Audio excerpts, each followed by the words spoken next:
Good morning, everybody. As we enter into prayer, I'd like to begin by thanking John Galvan for actually sitting up front.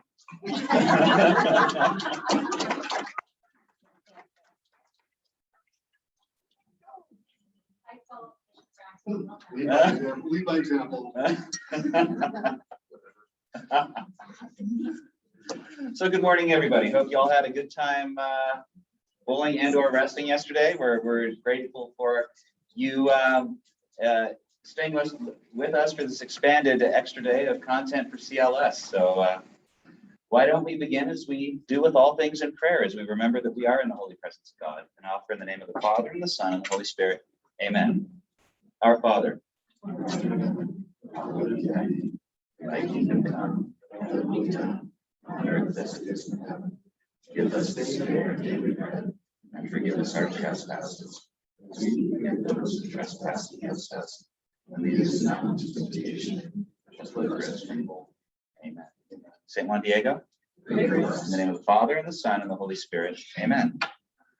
So, thank you for joining us. I would like to start actually with a brief state of the association. We've had a lot of content. I was going to do this on the start, but we were really grateful for Bishop Braxton coming and joining us in person. So I gladly ceded the floor to him. But I did want to just brief you a little bit about what we've been up to, how we've been reorganizing after COVID that's affected all of us, and then what we're looking forward to in the coming years. So it's been an interesting time when you're an association, a member association that is about bringing people together, and then you can't bring people together. You have to have a real look at what happens next. You know, the good news of COVID, despite us moving to this virtual footing over the last 18, 20 months, we have had more touch points with you, the membership, in terms of absolute number of people that have connected with NCA, thanks to our new virtual presence than we'd had in the past. You know, even our, so we have around 130,000 members in the database. And we would love to know that we're having some sort of interaction with everybody in a given year. We know that that's a really lofty goal, but even 10% means 13,000 people. These virtual gatherings that we've been doing have allowed us to touch thousands and thousands and thousands of members that maybe otherwise couldn't have made it to an in-person event. You know, that stated, we also know that there's a real opportunity and a real appetite for us to be back together in community. So we made the decision in March of 20 to close the office in Arlington, Virginia, and went to a fully virtual team. And that's actually blessed us with the opportunity to hire tremendous talent from around the country. So Jill Annabelle, again, our VP of Programs, thank you for the excellent job together with Nicole Seeker, the sessions these past days. We wouldn't have gotten great talent in Grand Rapids and Scottsdale. And so we're really glad that our experience technology is going to allow us to stay in relationship with our leaders that are now a little bit more distributed than they were. Annie Smith from Boston, thank you for joining us. Really looking forward to. Of course, our Senior Vice President of Finance and Operations, Melissa Mercer, and our Business Relationship Manager, Ms. Crystal Berry. So we are going to be going back to a small in-person office in the Northern Virginia area. It'll probably be about a sixth of the size of what we had before. I'll be moving. So I will be going from California to Northern Virginia and anchoring a small office there. Of course, I'll be on the road a lot visiting you. The association isn't in the office. The association is where you are. So I'm looking forward to continuing to travel and meet many of you where you're at in your respective dioceses. We took a really hard look at the org chart as we were coming back. I think the needs that we have now seem a little bit different to me than what we had been planning before COVID. We had experimented with going to leadership positions that were NSBEX aligned. One of my observations on that is I love the NSBEX. I was vice chair of the NNC previously. It's a wonderful instrument, but it's an instrument about effective Catholic schools, and we want to be an effective Catholic school association. And so as we've really looked at the org chart and decided how do we organize around serving you, we've come up with some new positions and new ideas. As a member association, we're called to connect you, the members, to the people and resources you need to have excellent schools at a price you can afford. And so my focus has been on that, making sure that we're providing those ideas or those data points or those relationships so that you can have excellent schools. Doesn't mean that we have to do all things. I'm not the country superintendent, but I certainly want to know where the resources are that you need to have excellent schools and get you there as quickly as possible. So really that is our focus. We are looking forward to coming back together in person with events over the next 2 years. And so just to speak to that a bit. And we had a number of contracts that we carried forward from pre-COVID that the board of directors, and again, thanks to Angela and Henry and Rich for having joined us at this, had to have a really hard look at. We exited some agreements. We negotiated what we could in other fronts. We are committed to doing NCEA 2022 in April, Easter week in New Orleans, and we're looking forward to that. We budgeted for a 2,000 person event. We've gone from a convention center where we would have had to make thousands of sales to a smaller venue. It's our hope that you all attend and help make that event a tremendous success. We're really grateful for Dr. Raynell Houston and the local Louisiana superintendents for exercising leadership. We're hoping to have a really broad national turnout as well. So if it's not on your calendars, please reach out to us if you'd like to come and have some fun with us in New Orleans. We're promising a great event. Dr. Joe Borbach is here, and so shout out to the Arlington Diocese, who are going to be our hosts for CLS 2022. So thank you for saying yes.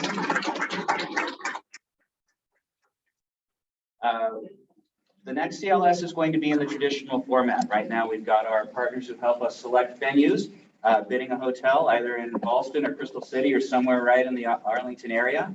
We're going to do new superintendents. We're going to do a gathering that will run an extra day because Sister Dale and Jennifer Daniels, our friend at the USCCB, are organizing a policy day for us on the Hill. So we're going to make a Hill visit next year as part of the CLS. I know we've done those before, haven't done it in a long time. This is a really important time for us as leaders to stay in front of the Congress. It's not the easiest environment for private schools right now, and we know that by advocating, we stay on the administration and the Congress's radar. So we really feel like that's going to be a great use of our time as Catholic school leaders to really have a policy-themed event. So Joe, thank you for saying yes.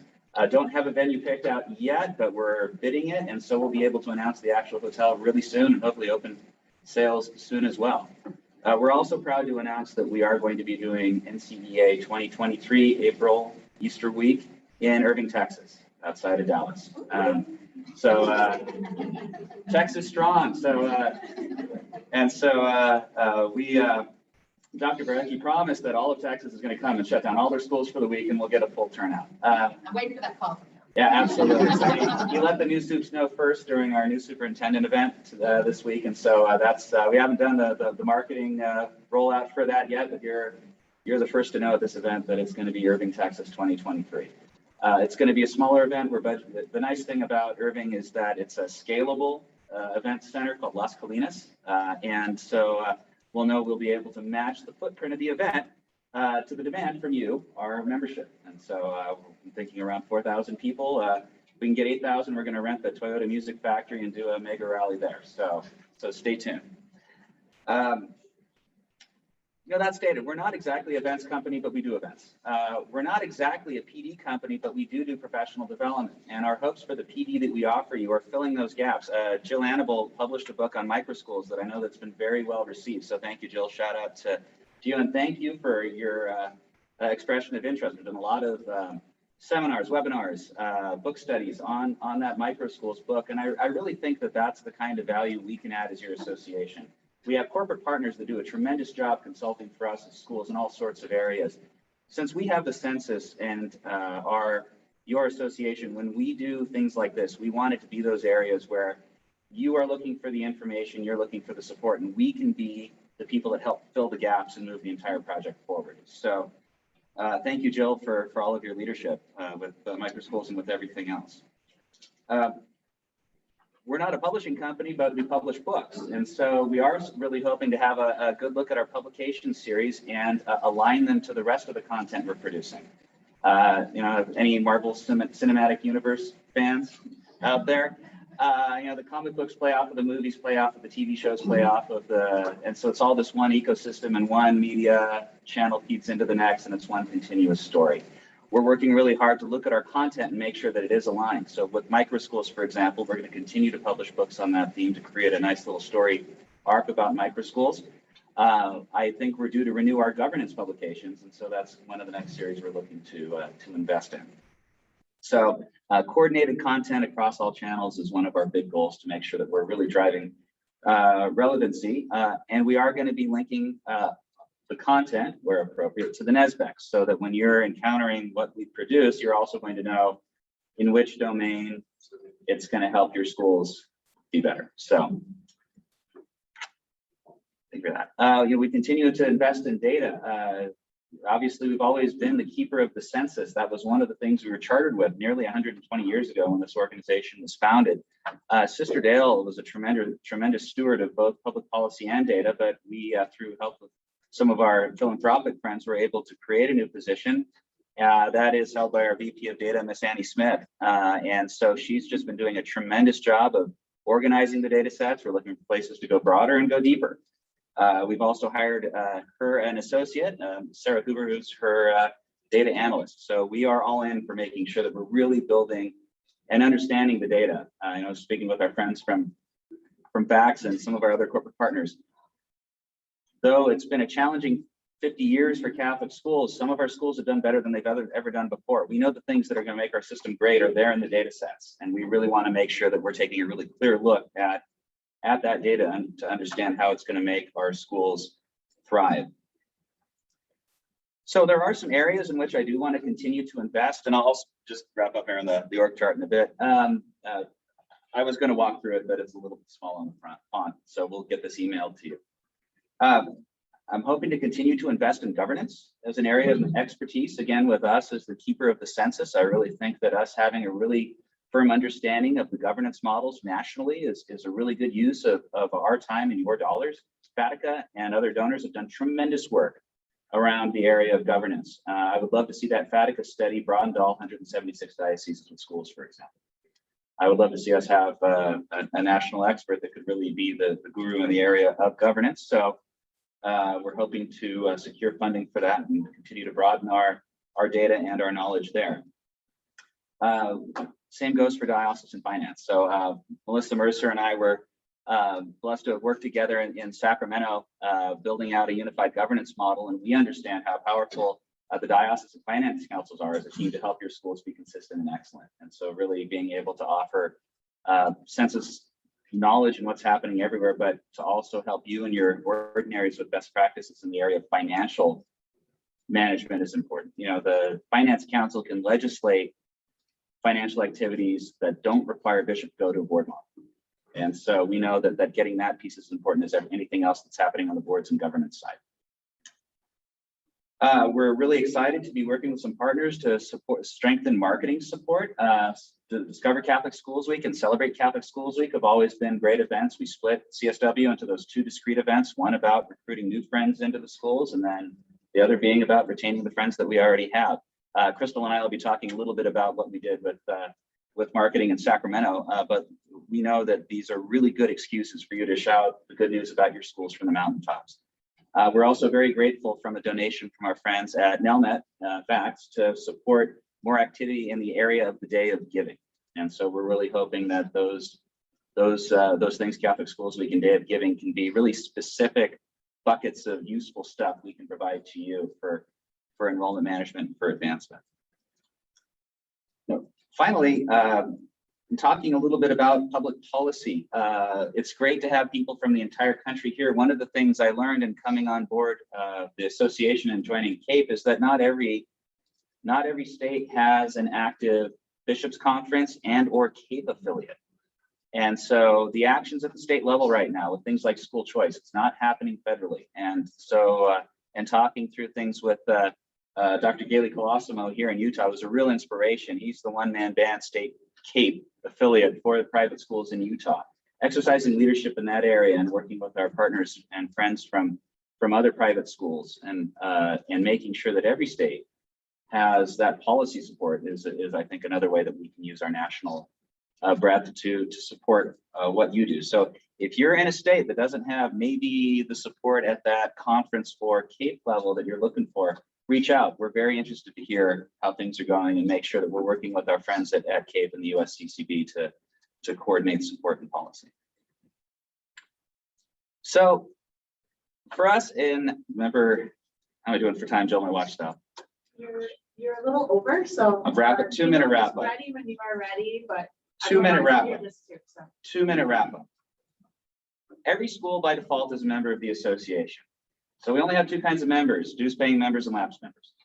And most of the schools are dues paying members. I want it to be really obvious why that check you send into us every single year is an investment that's a really good one to make. You know, we're not that expensive as an association, but I don't want the investment you're making in us to simply be something that you do out of habit. We've worked really hard to look at the value proposition we offer you, the membership, maybe streamline some things, focus on some new areas, reinforce what we do and why it's of value. So we've hired a new friend, Laura McDonald, who's our member relationship manager. And so her goal is to work with, in particular, members that have lapsed or might be struggling with that investment, work with them to make sure that they are within the 10 of dues paying members. We've also invested in a new associate in the member services department headed by Wade Marshall. So us being really responsive to what you're looking for, I think is the most important thing we can do for you.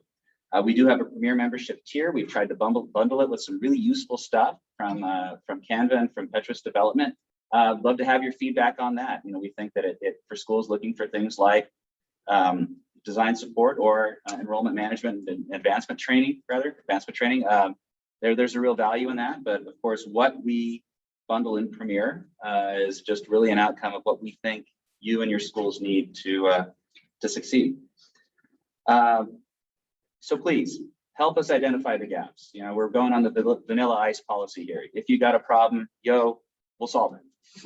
We just really want to know how we can help you have those excellent schools. I believe really strongly that Catholic schools can grow. I've been with schools and with systems that have been growing. They've been growing because they've made a clear-eyed commitment to growth. I know that this has been a challenging time for us as the church, but it's also a wonderful opportunity. We have more new friends in our desks than we've ever had in any one given year. And many, many, many, many dioceses are telling us they're up in enrollment. Sacramento's up 10% over 2019. 20% of those kids are new. Been here less than 2 years. So we know that this is a real opportunity for us to evangelize them to the value of a Catholic education. And perhaps they didn't come for the faith, but we know that we can use this opportunity to turn all of those kids into servant leaders in Christ. So thank you very much for your commitment to NCEA. It's just been delightful to spend this time with you. For those of you staying on an extra night, we're going to have an after party back at Pins and Nails again. So we'll be able to finish our games, those of you that got shut down early. But most importantly, thank you. I'm just really grateful for all of the welcome and support that I've received in my first 109 days on the job. So God bless, and I'm looking forward to being in conversation for years to come.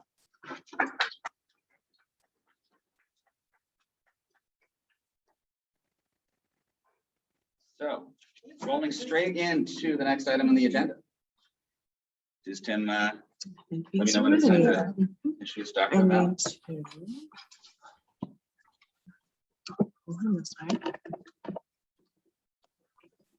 So he can see you all. He can see all the empty rows in the front. Just teasing. No judgment. There's more people here than just Joe and John. It's fine. I mean, I'm not there, so it's sort of difficult to critique. Yeah, so Tim, we've been talking about the scenarios of outrageous fortune and Southwest Airlines. So it's been a challenge for travel for a lot of folks. So thank you for rolling with the punches and sending in. Oh, no, it's not a problem at all. Thanks for being patient.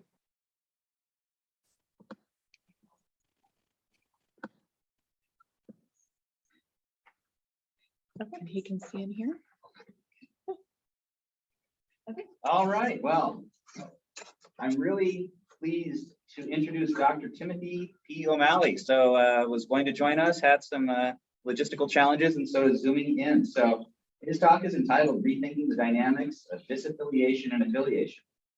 So Dr. O'Malley is the academic director of the Notre Dame Center for Liturgy and the McGrath Institute for Church Life, and he also directs the digital educational outreach for the McGrath Institute.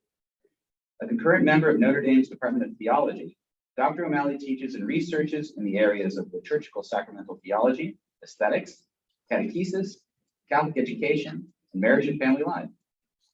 Often speaking on relatable church topics that can reflect his personal life, Dr. O'Malley speaks about disaffiliation, the sacraments, lessons his son has taught him, and much more.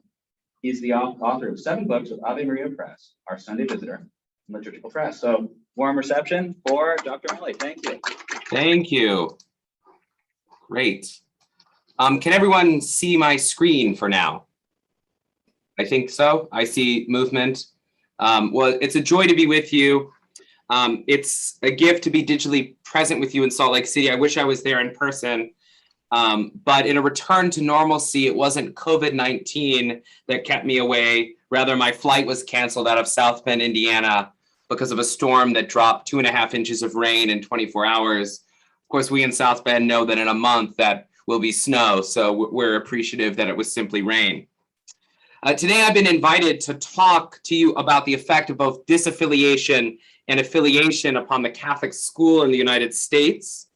But before beginning, and I'll start with the slideshow, I want to ask you a couple of questions to get a sense of what your own thoughts are. This is my name again. For some reason, it's decided to animate. I want to ask you a number of questions. I'll give you a moment actually to talk or at least think amongst yourselves, and I'd love to hear what you think. What's your own understanding of disaffiliation and affiliation? What relationship do you see between disaffiliation and perhaps Catholic identity within the school? And I suppose the question that perhaps brings me here, how worried are you about disaffiliation changing the culture of your school? Or perhaps you're not worried about it, you're actually happy about it, or of causing problems relative to enrollment. It was so good to hear that enrollment's up throughout the United States at Catholic schools. But I think certainly we at the University of Notre Dame are concerned about disaffiliation linked to our own enrollment in the future. So these are 3 questions I wanted to start out with. Why don't I give you, I don't know how to handle this digitally well, so I'll rely upon the wisdom of the people on the ground. If I was in the room, I'd give you about 3 or 4 minutes to reflect on this yourself, and then offer some conversation. Is that still fine, the folks that are on the ground in Salt Lake City? Yes, that sounds great. And I'll keep an eye on the room, and we'll keep you posted. Okay, great. So I will stay here, but I will mute myself for now. Okay, sounds good.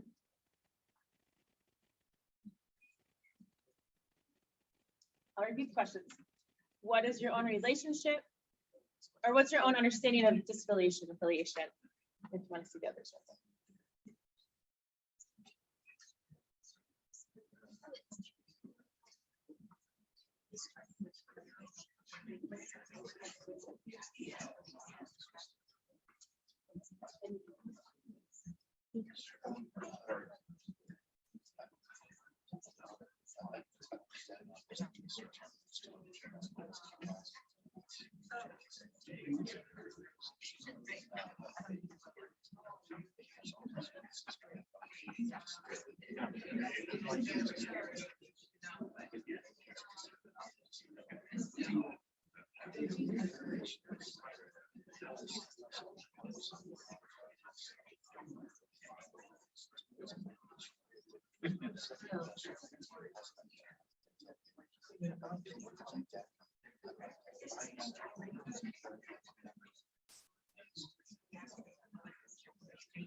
Tim, they're chatting here, but they could be interrupted at any point if, whenever you're ready.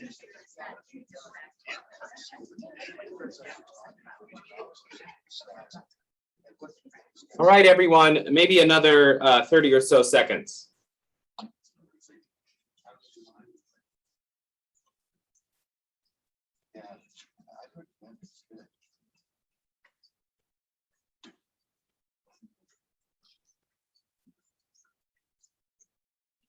It seems that silence has descended based upon my own audio. So questions, or I'd love to hear some of what you were speaking about either in the room or if you're listening digitally and you have something to say, I'd love to hear it. So I'll give now about 5 or 10 minutes for my own listening to what was your reflection.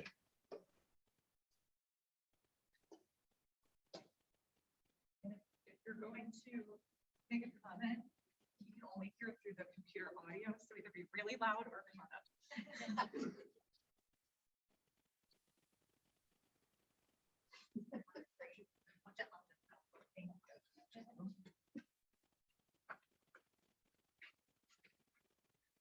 So one thing we talked about, and I guess I've heard so much about and listened to so many lectures on disaffiliation, but I hadn't really thought about what is affiliation.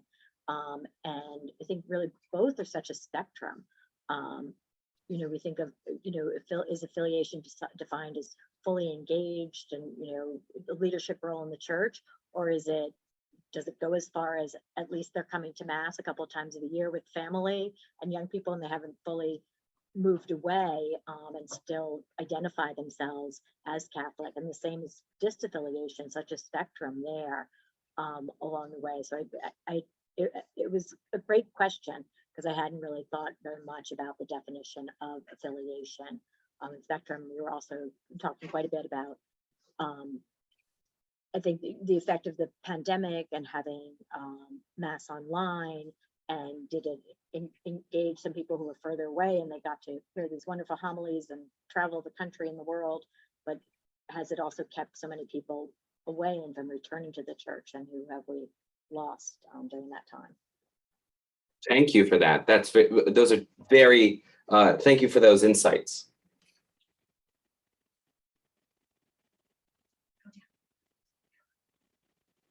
And if you would introduce yourself, since I have no idea who you are, that would be great. I am Wiley Coyote Super Genius.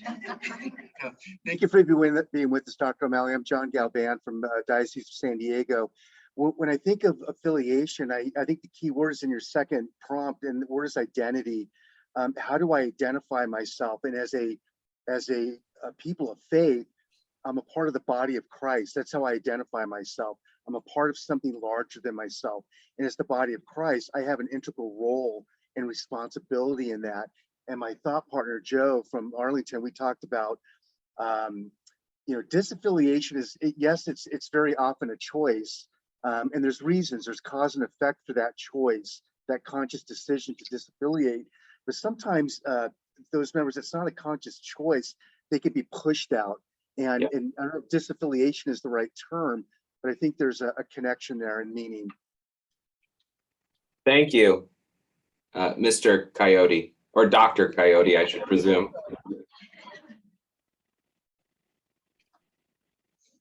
Yeah, we'll deal with that, and particularly the dynamics today of affiliation and disaffiliation on a spectrum, as well as questions linked to identify or how we identify, and the role of the church sometimes in fostering disaffiliation and for negative.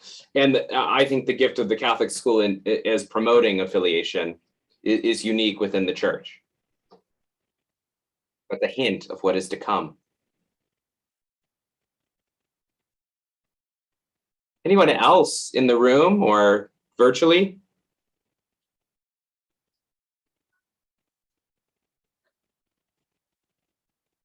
My comfort with silence has grown so large during the pandemic. And basically, this is an occasion I can wait hours in silence now due to Zoom teaching.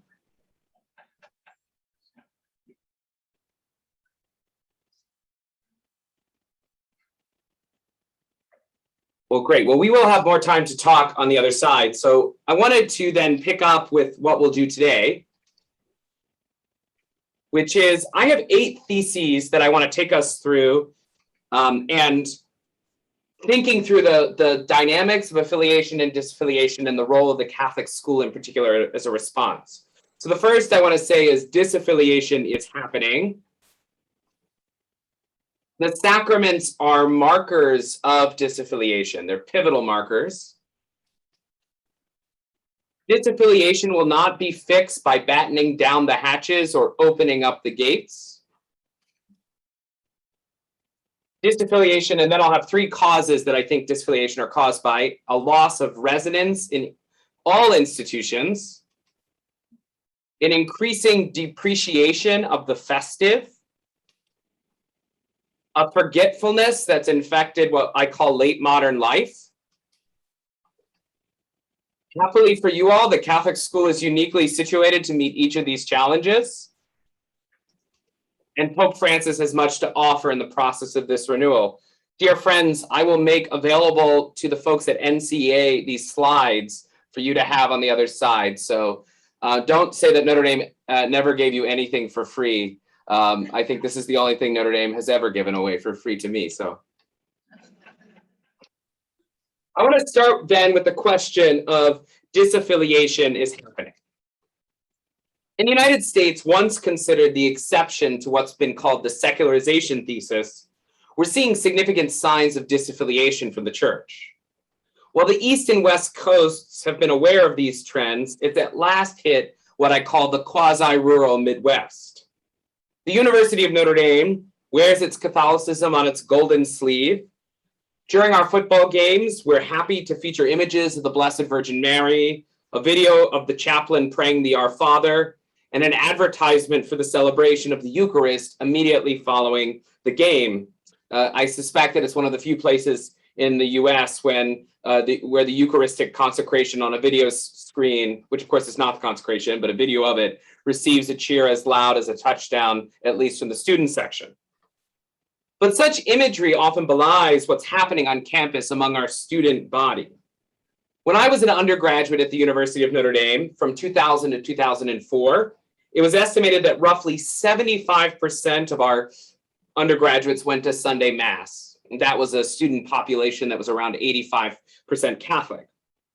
Although the number was inflated, our campus minister raised the number for reasons linked to fundraising.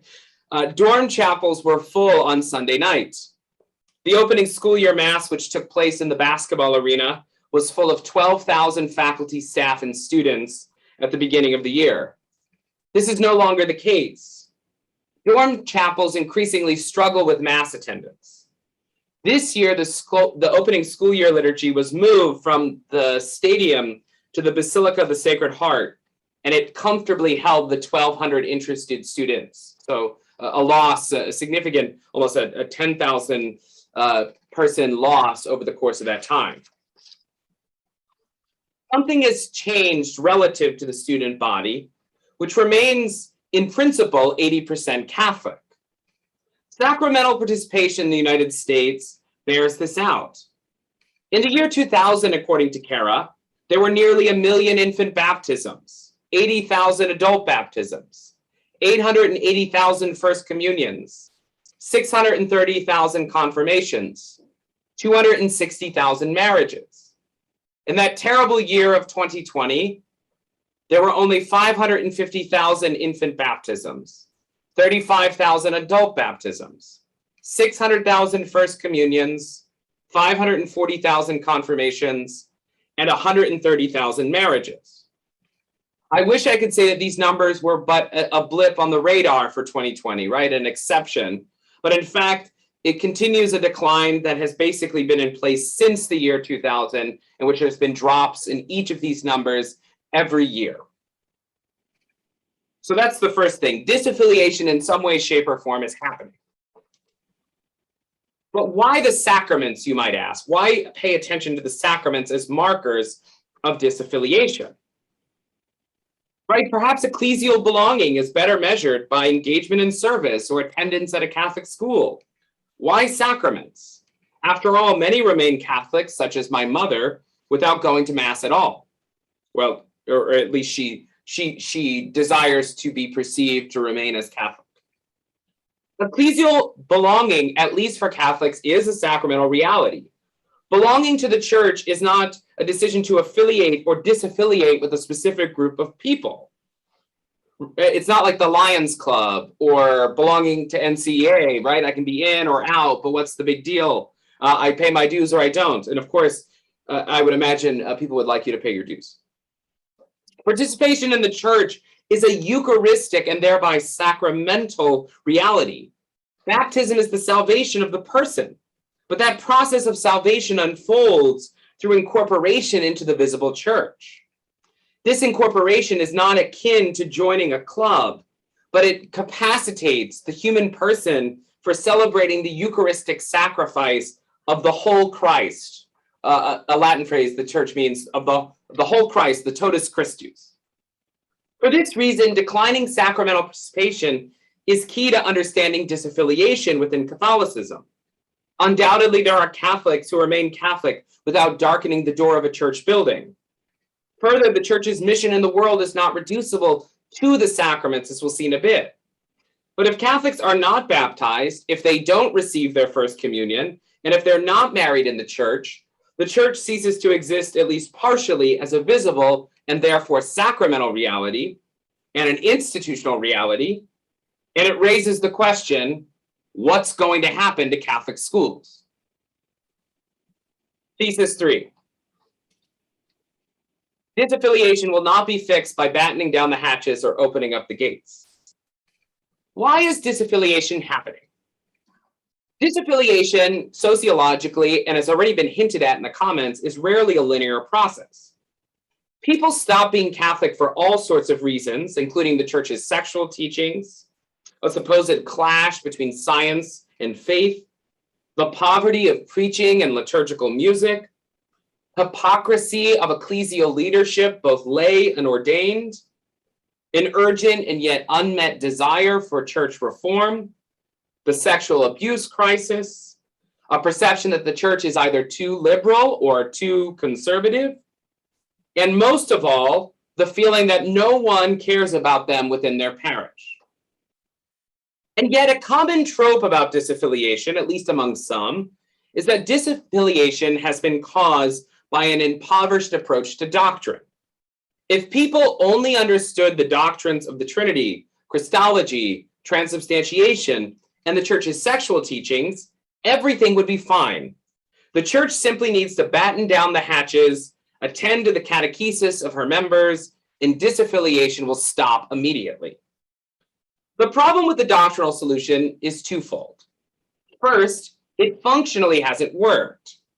I wanted to think a bit about the doctrinal framework released by the USCCB for high schools, but having an influence on primary schools too.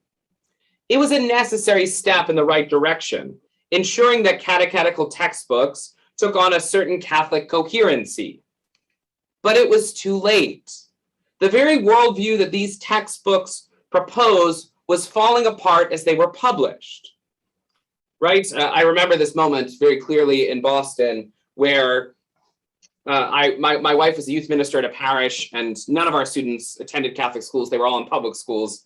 And one of my students said, like, I just don't get I don't get this. And I thought he was talking about a particular passage in the Bible. So I started to explain it. And at this very moment, he said, no, I don't get this at all. And he meant the whole Bible. Like, I don't know what this is. What is this thing?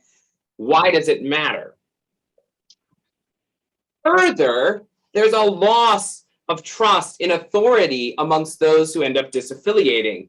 And no clarifying document or textbooks, no matter how brilliantly written, will suddenly lead to an increase of trust in that authority.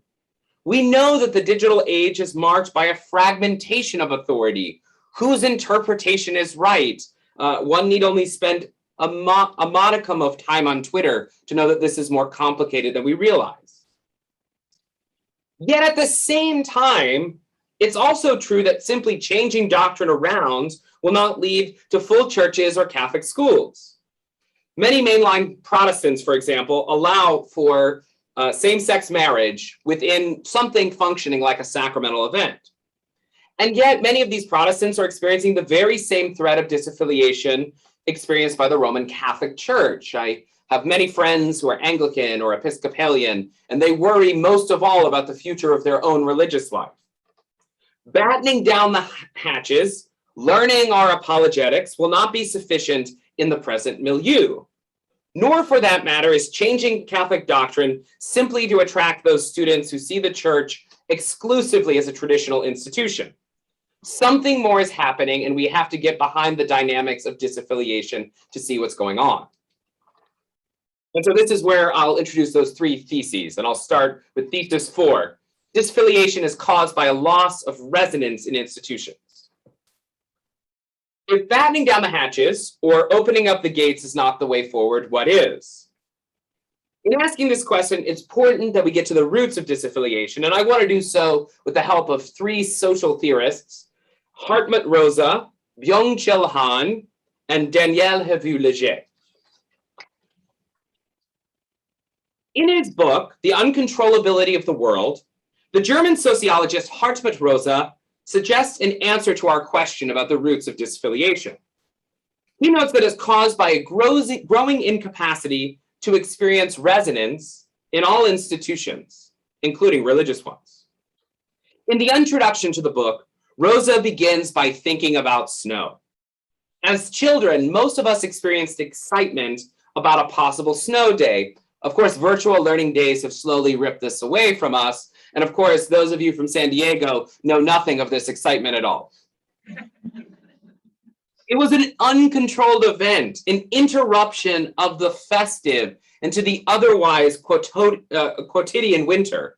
Or where I grew up in East Tennessee, it was an interruption that lasted around 8 to 10 days sometimes because we had no snow equipment.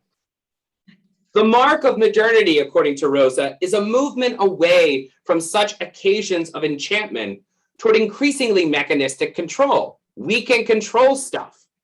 He writes, the socio-cultural formation of modernity turns out to be, in a way, doubly calibrated for the strategy of making the world controllable. We're structurally compelled from without and culturally driven from within to turn the world into a point of aggression. It appears to us as something to be known, exploited, attained, appropriated, mastered, and controlled.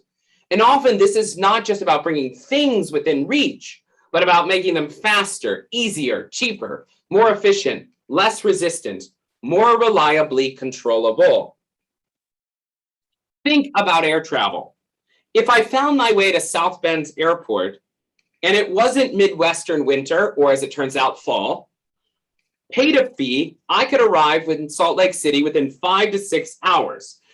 This is extraordinary, right? If I had told my forebear from 150 years ago that it's a 5 to 6 hour journey from northern Indiana to Salt Lake City, my forebear would presume that I have mastered some sort of dark magic to do such things.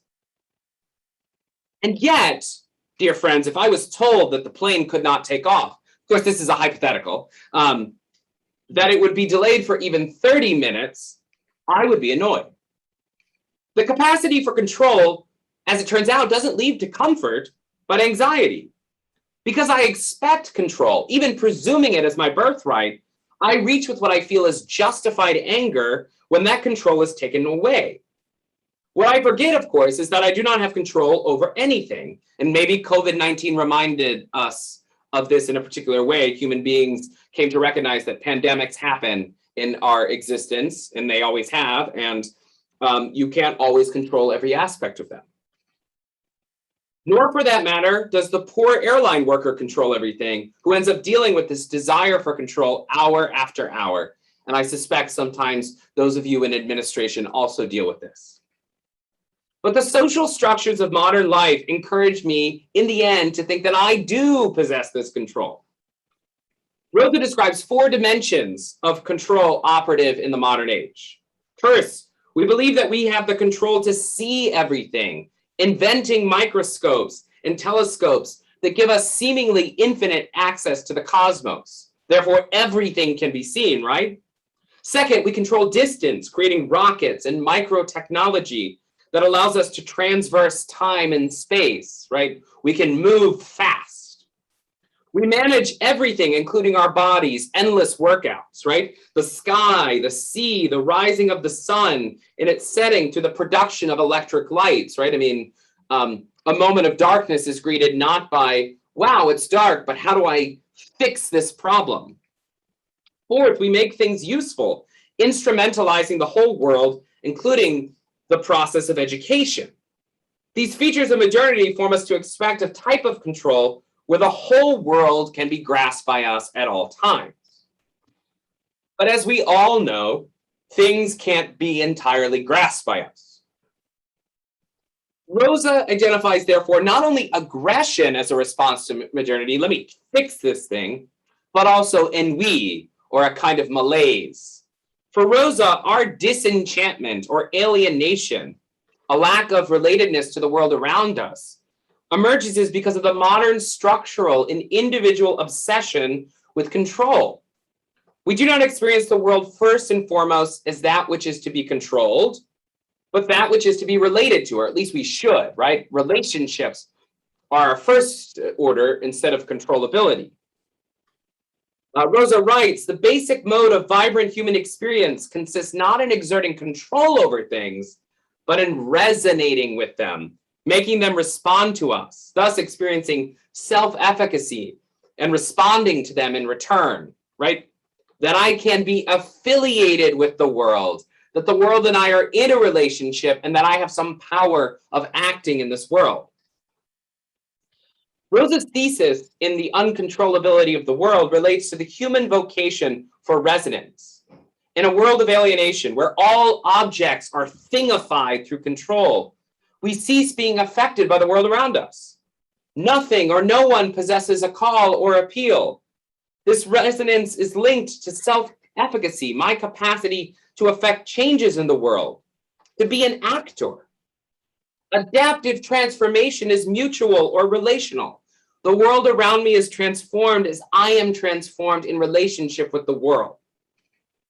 For Rosa, this disposition towards resonance is supremely religious and even sacramental disposition. Without it, the world does not speak, it becomes mute. The institutions that we belong to are simply sources of frustration or boredom. The very institutions that we commit ourselves to, including the Catholic schools, we know do not possess total control. We've relearned this lesson from COVID-19. But most men and women in our age expect the school and the church alike to possess total control.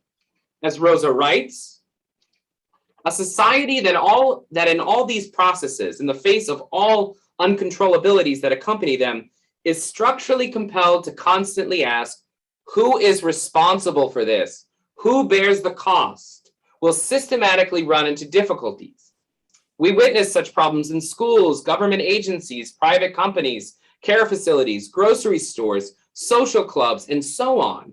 In any place where designated officials are authorized to handle every conceivable occurrence for which they're trained and prepared and armed with comprehensive informational materials, and where records and documentations have to be produced about everything, right?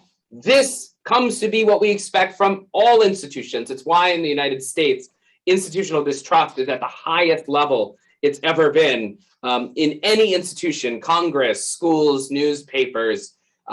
What's the source? What's the cause? How do we fix it? This is our relationship to these institutions. For that reason, if institutions prove themselves incompetent in meeting our expectations, then leadership must be blamed and overthrown. If this does not happen, it may be time for me to leave to find a new institution to belong to. What does all of this have to do with disaffiliation in the church? Among religious bodies, Catholicism is supremely institutional. There's a pope, a bishop, and a chancery staff. In fact, many of you are part functionally of this institution. In a previous era of Catholicism, this institution possessed power in our lives precisely because it was an institution. It could be trusted. Catholicism as institution built hospitals, schools, and networks of social services. And yet, because the church is so institutional, its failure to resonate with men and women may lead to the rejection of the whole church. This failure to resonate, of course, is often enough the church's fault. Sexual abuse scandals, clericalism, inhospitality felt by many in the parish, confusing the gospel for political ideology, terrible preaching and offensive liturgical music are significant obstacles to resonance erected by the church herself. But this disaffiliation is not always the fault of the church. It's also at times a rejection of the mundaneness of belonging to the church. Parish life, to be frank, is boring, right? Or at least not as exciting as, I don't know, attending a Notre Dame USC game. And even that is at times a little bit boring, depending upon which side you're rooting for. The liturgical rites of the church are repetitive. Human beings, including members of our parishes and schools, continue to be, well, complicated. Schools sometimes stem the tide of this disaffiliation, at least for a bit. It's more attractive to belong to a community where everyone is 14 to 18 years of age, or for my undergraduates, 18 to 22. They often feel that there's a vitality lacking in the parish. But what's forgotten is that the church is not only for adolescents or for young adults, and therefore when many leave their high schools or colleges, they also leave the church because they no longer see the gift of belonging to this institution. That's thesis 4. But it's not the only thesis that's linked to this. Thesis 5, disaffiliation is caused by an increasing depreciation of what I call the festive. One of the effects caused by near obsession with control is a loss of festivity and contemplation. Think about it like this. Once upon a time on long road trips, I used to stare out the window and gaze upon raindrops that would fall upon the window during the hot Florida summer where I grew up. Faced with what seemed like indeterminable boredom, I played imaginary games. I thought, I wondered. Now, like so many persons, I am not trapped by boredom. In my pocket is a device that enables me to continue to be busy. Work never ends, right? You're probably getting emails right now. I'm sorry. You have to go take care of that, I'm sure, eventually. Imagine the difficulty, therefore, of entering into a space like a church where the sacraments are being conducted. Entrapped in frenetic activity, I can no longer pay attention. What else is happening, I wonder to myself? Did anyone email me or text me? Have I received a snap? What lessons do I have to prepare for today? Administrative tasks to complete. The Swiss-German philosopher Byung-Chul Han has written about this phenomenon in a variety of his works. In his The Burnout Society, he comments, perception becomes fragmented and scattered. The mounting burden of work makes it necessary to adopt particular dispositions toward time and attention. It affects the structure of attention and cognition. In a society obsessed with control, everything becomes about work. We never delight in the present moment, which is given to us. We wish our lives away. The young child is naturally capable of such attention, but as we get older, it's almost beaten out of us. We're initiated into a schedule that moves us from school to extracurricular activity 1 to extracurricular activity 2.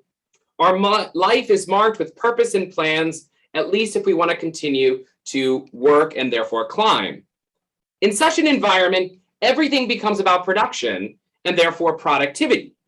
And yet the church, and ideally the Catholic school, operates according to a different logic.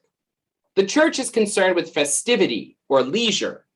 As we hear in Han's work, The Disappearance of Ritual, as forms of play, festivals are self-representations of life.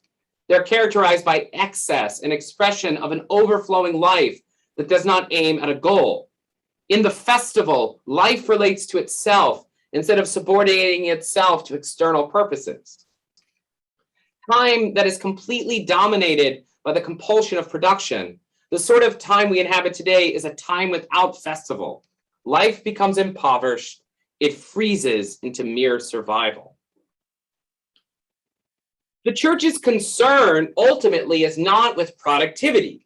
The church traffics in useless commodities, salvation, communion, remembering. But the rush of time, of speed, and frenetic energy works against the church in this regard. Everyone is so concerned about survival, about moving from event to event, that the leisure or festive time in which big questions surface rarely come about, except during COVID-19. Ironically, the pandemic, for its many horrors, reintroduced periods of enforced leisure into our lives. There was nothing to do at certain times except to be, and of course, to buy toilet paper. Great questions surfaced during this time. Is this not why we turned to meetings with loved ones via Zoom? Friends we haven't seen in eons. My father-in-law suddenly became best of friends with his college friends again after 50 years of being away from college, and he learned to use Zoom too. But now all of this is past and gone. It's time to return to the old normal, where the mark of success is productivity. Students, at least my own, often do not go to Mass, not because they despise the church, rather they just don't have time. It doesn't fit into a world where so much is being asked of them. They have so many demands, and even if they go, they struggle sitting still. To be honest, don't we all? Thesis 6, disaffiliation is caused by a forgetfulness that's infected late modern life. Earlier in this presentation, I suggested that disaffiliation would not disappear if we taught every doctrine again. This was at least partially true, only because such teaching tends to be presented in a rather doctrinaire manner, in which the primary focus is on mastery of the material rather than a proper remembering of how my story, as person, fits into the larger story of the Christian tradition. For the most part, the various secularization theses are insufficient for what's happening in US Catholicism. The United States is not in the least a disenchanted nation. All we have to do is visit Texas, worshiping nothing at all. Rather, enchantment has shifted. We worship at the Apple Store rather than the parish church. Our temple is the football stadium instead of the basilica. We are haunted by gods. A better account of secularization has been offered by the French sociologist Danielle Hevu-Léger. She writes, the problem of transmission, whether in culture or religion, is not primarily a problem of failure to adjust to the educational methods used to transmit a body of knowledge. It's linked to the collapse of the framework of collective memory, which provided every individual with the possibility of a link between what comes before and his or her own actual experience. Hervé Léger is noting that religious disbelief is not caused by a failure to adjust to the signs of the times. It's not a matter of simply turning to TV or to Twitter or whatever is going to be the next sort of excellent dimension of educational technology that we can employ within the classrooms. Rather, it's a forgetfulness. We have forgotten the narratives that make sense of our lives. We can no longer see our stories in light of larger stories. Part of this, yes, is a failure of catechesis. No one knows the story, including at least some Catholic school administrators in the United States and some teachers. We're quick to moralize the gospel. It's easier. But it's really more a social a social failure of memory to court. We've forgotten so much because we no longer possess the time to remember. My undergraduates are inundated with requirements with the focus on a future degree, with the challenge that they're presented on the very first day of college to change the world. I always tell them it's not that hard to change the world. You just breathe, you keep breathing and you're changing the world. This is how I relieve them of anxiety. But do they have time for Dante or Augustine or Gertrude the Great or science? Education is an act of remembering as a community, of situating our own story in a wider story. This takes time. And I wonder if many of us are willing to take the time, not only in Catholic schools, but in parishes to remember together. What is the good life? How would we live it? I suspect many people are tiring of this fracture, I should say. There are a lot of ways to understand the advent of classical schools in Catholicism.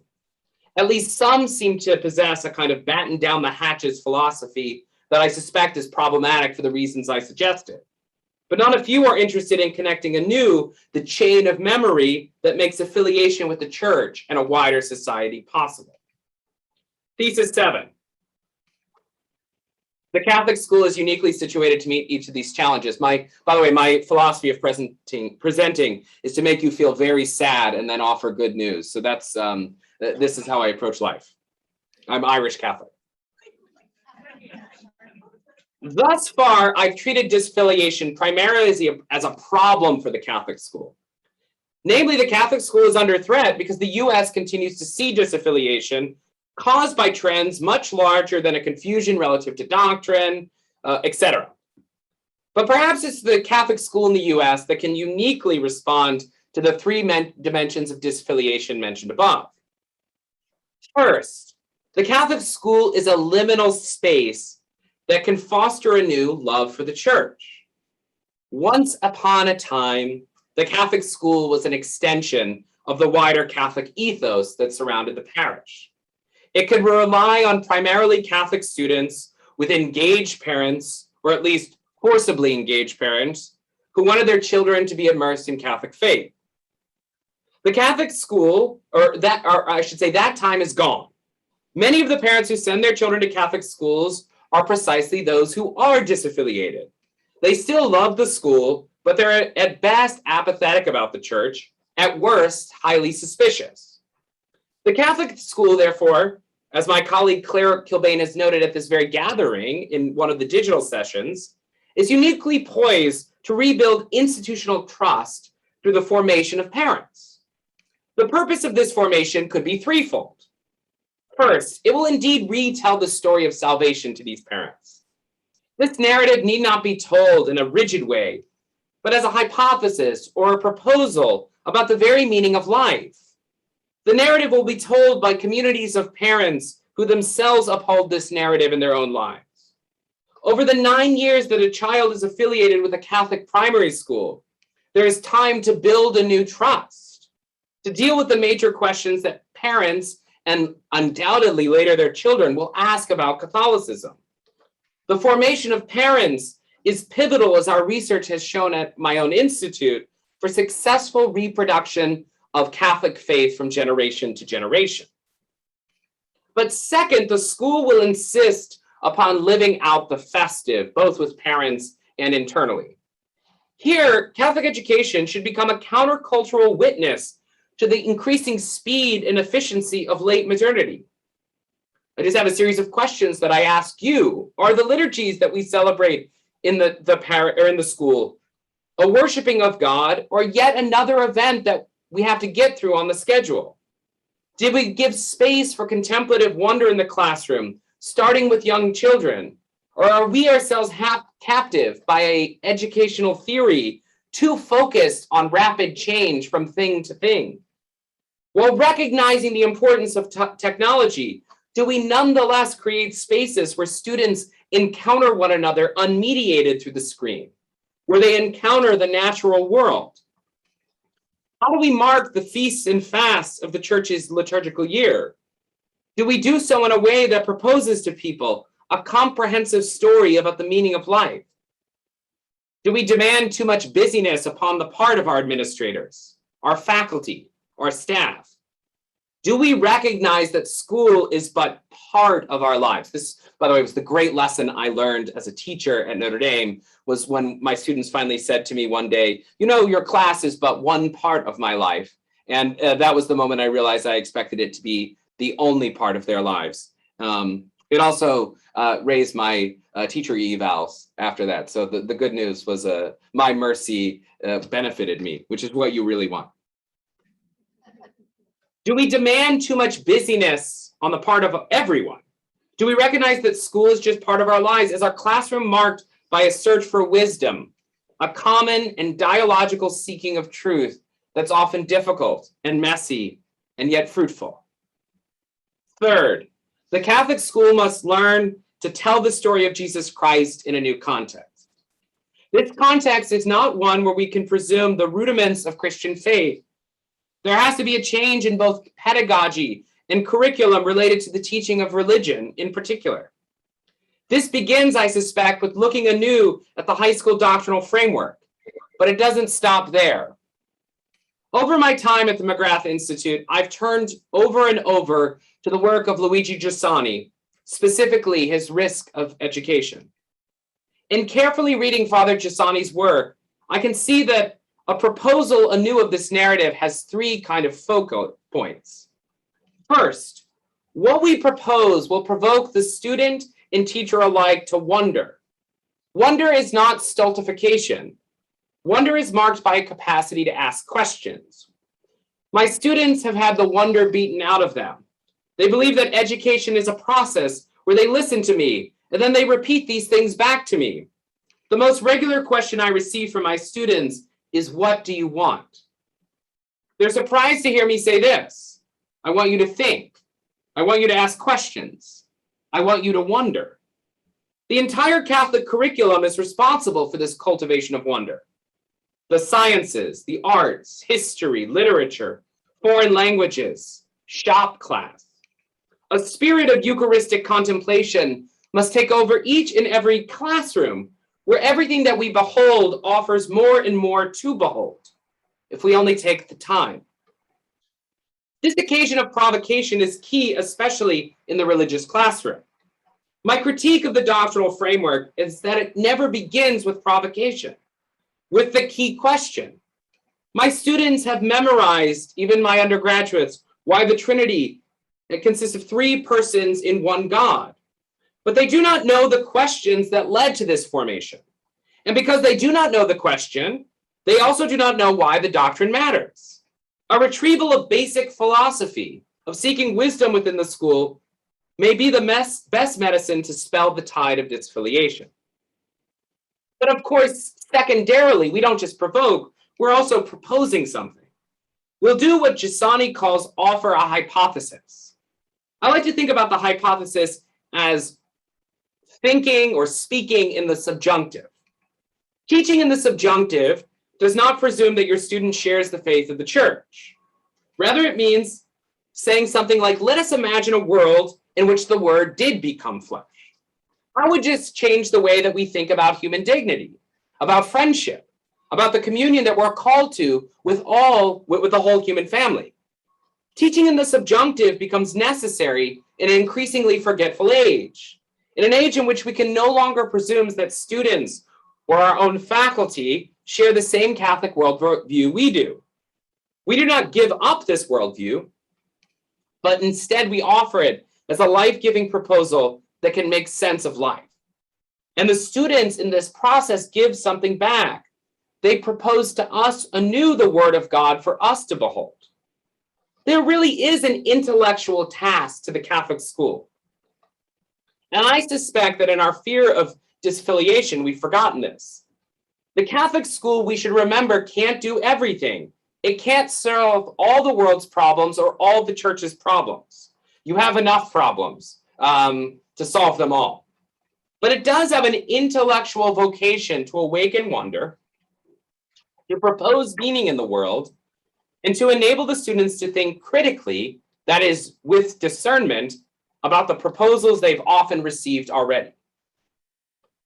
Third, we cannot propose without giving an occasion for administrators, faculty, and staff alike to verify this proposal. There's a risk to education.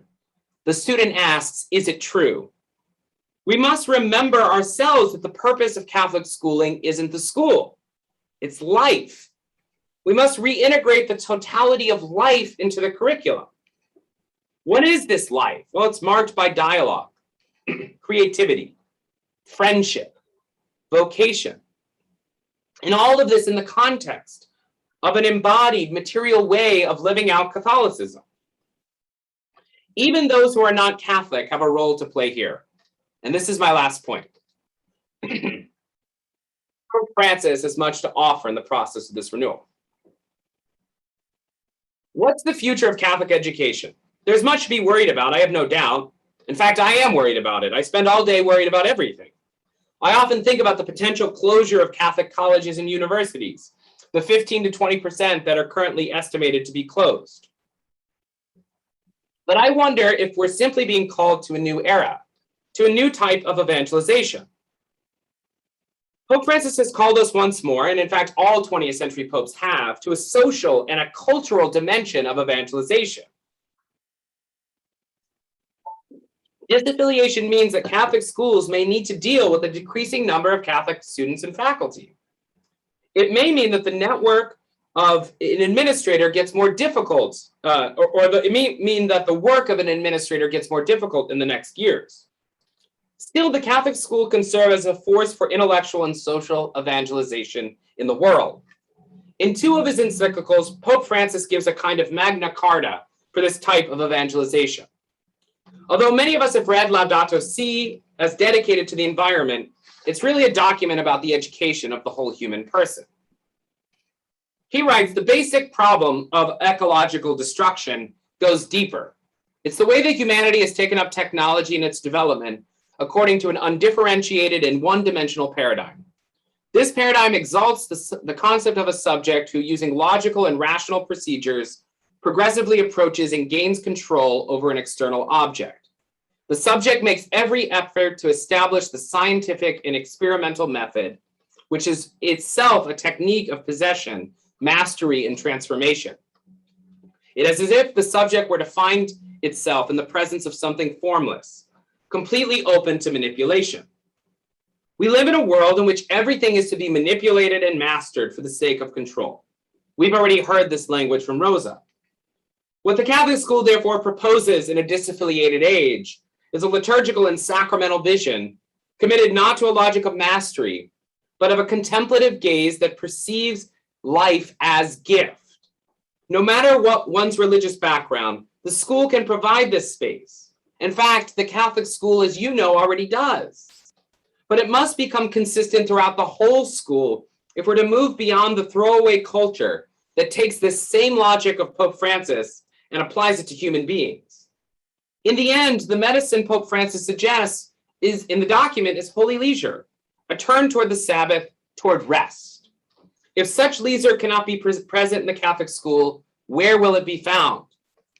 Second, Pope Francis's most recent document, Fratelli Tutte, has been misconstrued almost exclusively as a post-COVID text. But there's more to it than that. Pope Francis is concerned about a polarization that creates pockets of belonging, of us versus them. As the Holy Father writes, true wisdom demands an encounter with reality. Today, however, everything can be created, disguised, and altered. A direct encounter, even with the fringes of reality, can thus prove intolerable. A mechanism of selection then comes into play whereby I can immediately separate likes from dislikes, what I consider attractive from what I deem distasteful. In the same way, we can choose the people with whom we wish to share our world. Persons or situations we find unpleasant or disagreeable are simply deleted in today's virtual networks. A virtual circle is then created, isolating us from the real world in which we are living. Dialogue has ceased because we've erased other human beings. Disaffiliation, in some sense, might not be so bad for the Catholic school because it returns the school to its roots. Namely, we are to educate every man and every woman. Is it not Catholic schools that were often the first to educate African Americans in the United States? Were we not those who opened our doors to immigrants? The task ahead of us is not to bemoan the diversity that inevitably is entering our schools, but to give witness to another form of life in which dialogue and the common search for wisdom is possible precisely because we are religious institutions. This means that the sacrificial culture of blame that has become common in our society cannot find a place in our schools. Disagreement must be dialogical. But if the Catholic school does this, then ironically, while opening up this larger community, we may stem the tide of disaffiliation, once more inviting men and women into a relationship with Christ through the church, a relationship that changes every dimension of what it means to be human. Thank you so much for the time that you spent today with me virtually. We now have a bit of period of time, I believe, for any insights or questions that you have. In addition, if you're participating digitally, I have my information there, or if you want to send in me an email, again, I'll make these slides available. Thank you so much to everyone from NCEA for helping with this. Yes, we're happy for questions. Happy to spend a little time with questions here. What's coming to mind, and I'll echo it to him so he can make it loud, and our virtual participants can ask as well. The floor first, or in person.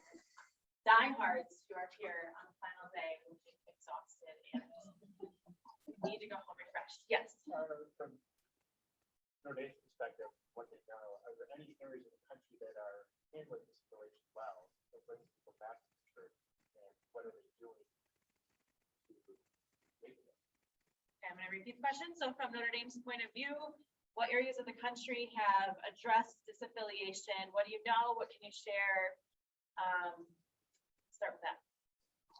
Yeah, so I have to admit, I'm unsure if lots of folks are yet ready to address disaffiliation, precisely because I think the attention, our temptation is to look at a simple cause, right? So let's say people don't know the faith. Okay, we should teach them the faith, or I should say, oh, people don't like the church. Well, we need like a happier church. We need an update of our sort of PR, right? We need like more smiling faces. And I think as far as what folks are doing right around the United States that are doing this, there's certain like pockets of sort of intensive growth religiously. So I grew up in the South in Knoxville, Tennessee. And I have to admit, when I first moved to Boston, where I did my doctorate at Boston College, I was shocked by secularization in Boston. You know, where I grew up, there was like 75 people in our youth group, and Wednesday nights, nobody did anything but went to church.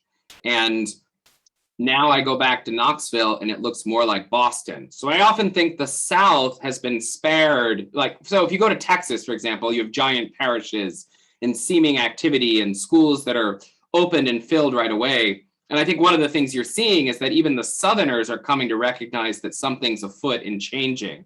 And so I think this question of disaffiliation is like, it's not just an issue of making good commercials. It's not an issue of, you know, I think there are apostolic movements in the church that have responded to this, whether it's Bishop Robert Barron or Focus or Communion and Liberation, other groups that are sort of doing these kind of outreach events. but I'm not sure that we comprehensively as dioceses have yet thought about disaffiliation, except saying, gosh, if people knew what this was, they'd come back, of course. But it's really complicated, as you know, as a teacher, to invite them back. And so I think culture change is really what's afoot. And I'm starting to see examples of this in the Diocese of Green Bay, where they're doing some sort of significant cultural changes, Archdiocese of Atlanta, those places. But I think this is a mutual problem all of us need to contemplate together. I'm glad it's one of your themes moving forward out of NCAA, because you're essential to the dialogue with the church on this point.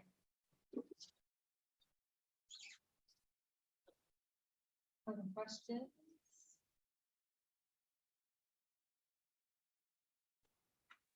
I have a question for you. I'm wondering about, you go to the encyclicals of the 60s and you hear on the media of social communications and are called to evangelize through social media.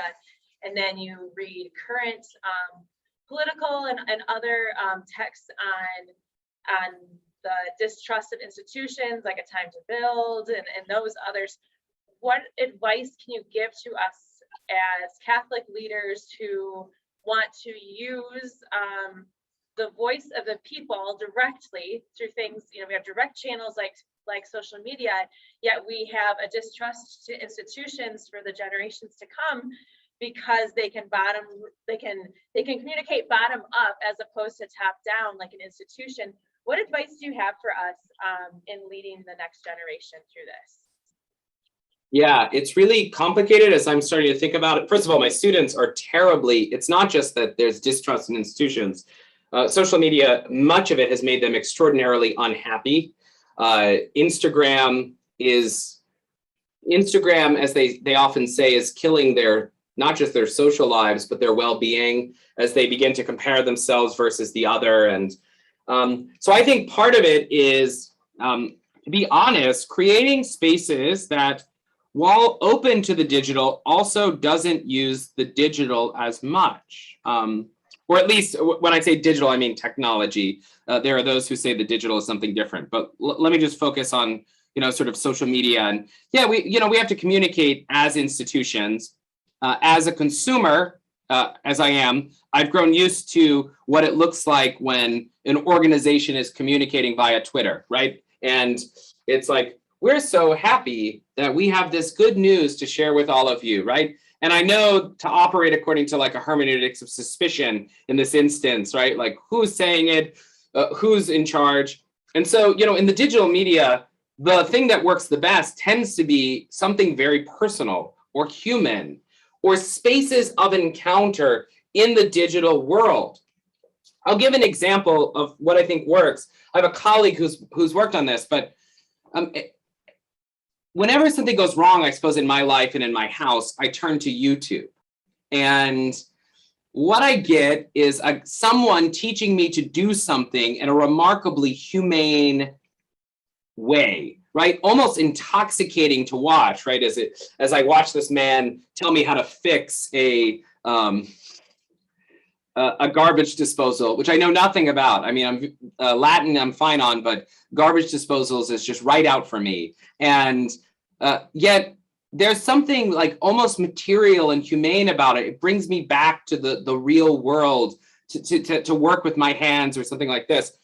I'm not saying that we need sort of that schools should be producing that, but if we're going to have this kind of digital technology and communication, it needs to be personable and humane and human and conversational and dialogical rather than propaganda. I'm not saying that any of the schools are creating propaganda. I'm just saying it's easy to read everything as propaganda today if you read through your timeline, right? And so there's something humane and an encounter, setting up cultures of encounter in the digital world. That's what we have to do for our students, probably our faculty too. And certainly, amongst a community of educators throughout the United States. That's at least some initial thoughts related to the digital. Yeah, no, that's great. Dave. I saw something practical here at Mon Diego. And I was shocked at first when the students who took us on tour described that you every day